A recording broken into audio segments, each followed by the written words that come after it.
Buson. This word has exploded in popularity recently, especially on platforms like TikTok. But where did it come from and what does it mean? Buson describes something outstanding, delicious, or enjoyable. It's mostly commonly used for food but can be applied to anything bringing you joy. The exact origin is debated but likely stems from African American vernacular English. There are a few theories about how it developed.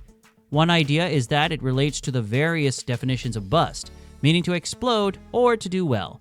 Another theory is that it connects to the feeling of something bursting with flavor. Regardless of the origin, bussing took on a new life with Gen Z.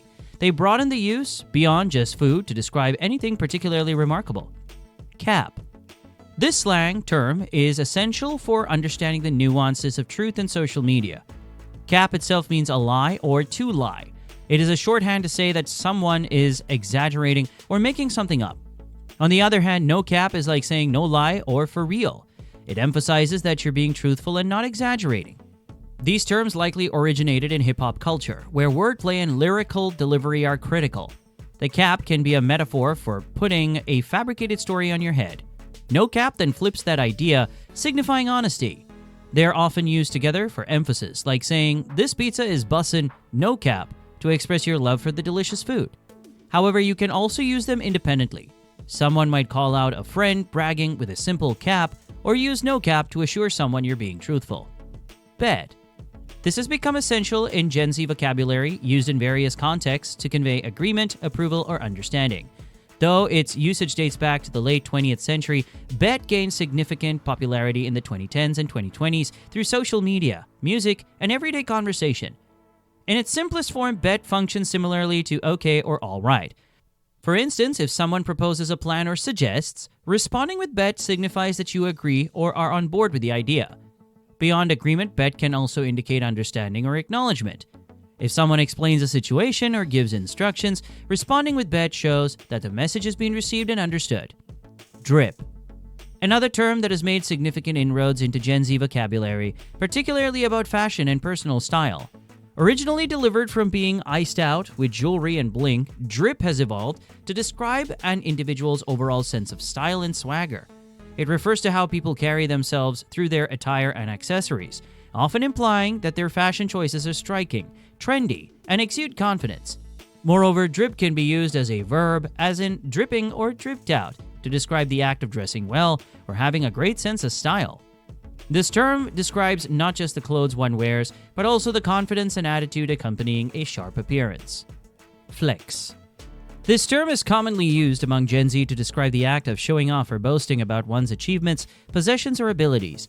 Flex has been popularized through social media and music, especially within hip-hop culture, where artists often flex their wealth, fashion, or success. When someone says, "that's a flex," they are acknowledging that the person is displaying something impressive or enviable.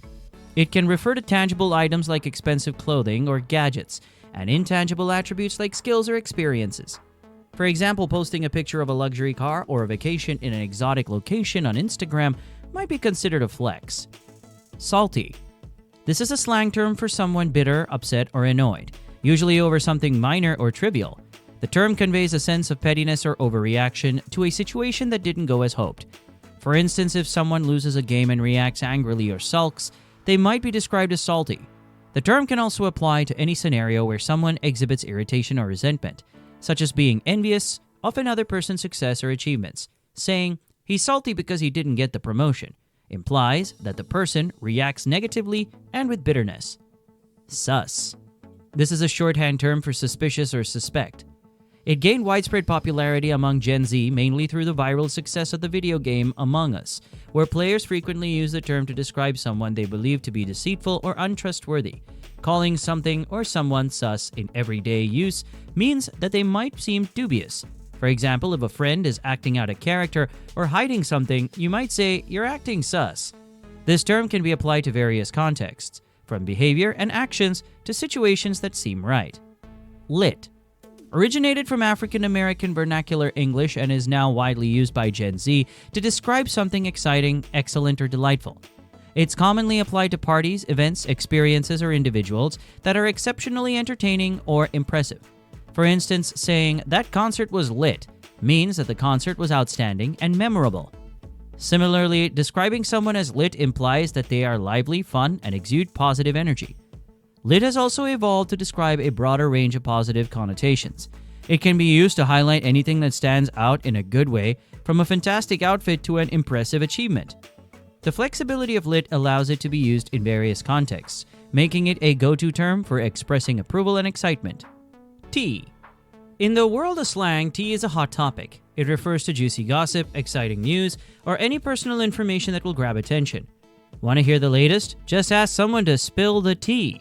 Using tea in conversation often implies that the shared information is of significant interest or entertainment value. For example, if a friend says, "I've got some tea," it suggests that they have something intriguing or dramatic to share. Tea can also be used in a more lighthearted or playful way, especially among friends, to exchange stories or updates about their lives. It carries a connotation of casual intimacy where sharing tea builds camaraderie and mutual engagement. Vibe. This refers to the atmosphere, mood, or feeling of a place, person, or situation. This term describes the intangible qualities that create an emotional response or set the tone for an experience. Saying, "I like the vibe here," means you find the environment pleasant, welcoming, or enjoyable. The term vibe is versatile and applied to various contexts, from describing the ambience of a party to the energy someone exudes. For instance, "She's got a chill vibe" implies that a person has a relaxed and easygoing demeanor. Similarly, "that place has bad vibes" suggests a negative or uncomfortable atmosphere. Vibe can also extend to interpersonal interactions, where it captures the essence of someone's personality or the nature of a relationship. When people talk about good vibes or positive vibes, they refer to a feeling of happiness, friendliness, and general well-being. Shook describes being profoundly surprised, shocked, or emotionally unsettled. It can refer to both positive and negative experiences. For example, a person might feel shaken after witnessing a dramatic event, hearing unexpected news, or experiencing something that significantly alters their perspective. This slang term captures a more profound surprise or disturbance than words like surprised or shocked. In social media and pop culture, shook often conveys an intense, immediate emotional reaction. It's not just a casual surprise. It's the reaction that makes you momentarily speechless or leaves you in awe. For example, if someone watches a particularly thrilling episode of a TV show or hear mind-blowing gossip, they might say, "I'm so shaken right now." This term emphasizes the intensity of their reaction and the impact of the experience on their emotional state. Stan started life in a 2000 Eminem song about a superfan named Stan. Now it's a whole different cup of tea. Today, Stan is used for anyone who's a super enthusiastic fan, whether it's a celebrity, band, TV show, or anything else that sparks significant fandom. It works double duty as a noun for the fan themselves and as a verb meaning to show passionate support. So if you hear someone say they stan a band, you know they're a diehard fan. The term implies fandom beyond casual liking. It often includes active engagement, such as following the subject on social media, participating in fan communities, and defending the subject against criticism. For example, someone might say, "I stan Beyonce," meaning they are loyal and enthusiast supporters of her work. Woke. This isn't just about being awake in the morning. Woke became a potent term for awareness of social inequalities, especially those facing race, gender, and marginalized groups. It has deep roots in the history of African American activism. To be woke is to understand and actively work to change these injustices. It's about staying informed and taking action to create a fairer world. In contemporary usage, being woke involves recognizing and challenging societal norms, structures, and behaviors perpetuating discrimination and inequality. It extends to supporting movements for social change, such as Black Lives Matter, and advocating for policies that promote equity and justice. The term emphasizes staying informed and critical about the social dynamics that influence power and privilege. Mood. This is a slang term used to express a sense of identification or relatability with a particular feeling, situation, or behavior. When someone says mood, they typically indicate that something perfectly captures how they feel at that moment or reflects their current state of mind.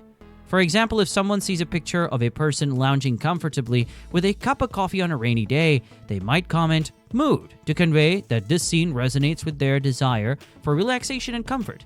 Similarly, after a long day, seeing an image of someone exhausted might prompt the reaction, "that's a mood," suggesting that the image describes their feeling of tiredness. The term can be applied broadly to various contexts, from humorous and lighthearted scenarios to more severe and reflective moments. It is a shorthand for expressing empathy and connection, making it a versatile and widely used part of Gen Z vernacular. In essence, mood is about finding and sharing those universal, relatable experiences that capture the essence of one's current emotional state. Yeet. In the world of Gen Z slang, yeet is a word that can do double duty. It's a great way to express yourself, whether feeling excited or just throwing something around. On one hand, yeet can also be used to show enthusiasm or approval. It's like a more energetic way of saying yes or that's awesome. Imagine you hear a killer song or see a friend ace something. At that moment, you could bust out a yeet to celebrate their win or share your excitement. It adds a layer of informality and humor to how you express your feelings. On the other hand, yeet can also be used literally to describe throwing something with force. Maybe you're crumbling up a piece of paper and launching it across the room, or you're jokingly describing a wild basketball shot. It can even be used for playful exaggeration, like saying you're going to yeet yourself onto the couch after a long day.